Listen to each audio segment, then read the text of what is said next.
अब मेरा ख्याल इलेक्शन होंगे। अच्छा, अब इलेक्शन इनको करवाने पड़ेंगे, क्योंकि जितनी कट फट तोड़ फोड़, हड्डियां, किसी का बाजू काटा तो किसी की टांग काटी तो किसी के कान से आपने कैंची चला दी तो किसी को गंजा कर दिया, जो पार्टी के साथ हो रहा है, जो पीटीआई के साथ हुआ है सारा। अब आपने ये काम अगर इलेक्शन नहीं करवाने थे, मतलब इसकी रीजनिंग है मेरे पास,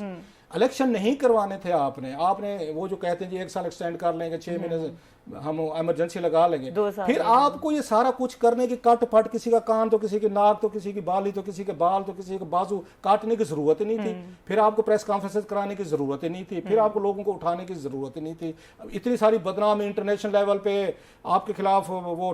अगेन अगर उस पर ट्वीट्स हो रहे हैं, आपके यहाँ पे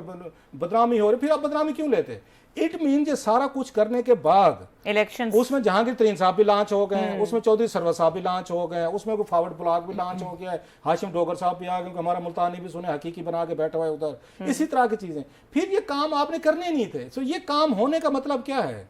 कि इलेक्शन होने हैं। ये मेरी रीडिंग है, कोई खबर नहीं है। आई मे बी एंटायरली लॉन्ग, मुझे नहीं पता कि अक्टूबर में, लेकिन मेरी कॉमन सेंस कहती है कि नहीं, ये सारा कुछ करने के बाद थोड़ी सी मतलब क्लिपिंग तो इसे ट्रिमिंग तो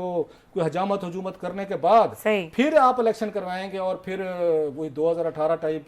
माहौल बनाया जाएगा यहाँ पे। उस वक्त आपको याद है मरियम साहिबा कहती थी कि जनाब ये इसके पल्ले क्या कहती थी, ये तराजू के पल्ले बराबर करने पड़ेंगे। वो क्या बराबर करने थे कि जैसे नवाज शरीफ साहब डिस्क्वालीफाई थे, उस इलेक्शन नहीं लड़ सकते थे, तो इस वक्त जनाब पीटीआई के सरबराह खान साहब भी नहीं लड़ सकेंगे। उस वक्त कहा गया था जनाब कि वो उनको भी डिस्क्वालीफाई करें, जेलों में डालें, वो करें, वो सारा सिनारियो वही बन रहा है। उस वक्त नवाज लीग के जो उम्मीदवार थे, ये अभी उठा के देख लें 2018 वाला, उनको कहा गया था टिकटें वापस करें, वो टिकटें वापस करके आज़ाद लड़े थे या वो सूबा महाज के नाम पे लड़े थे। उसे नवाज शरीफ साहब के वो इशू की हुई टिकटें सारी वापस हुई थी, बल्कि पिटीशन डाल दी थी सुप्रीम कोर्ट में, ये तो नाहल हो चुके हैं, इनकी इशू की हुई टिकटों पे तो लोग लड़ ही नहीं सकते सदर पीएमएल नवाज के तौर पर। सो उसी तरह का तराजू के पलड़े जो है ना,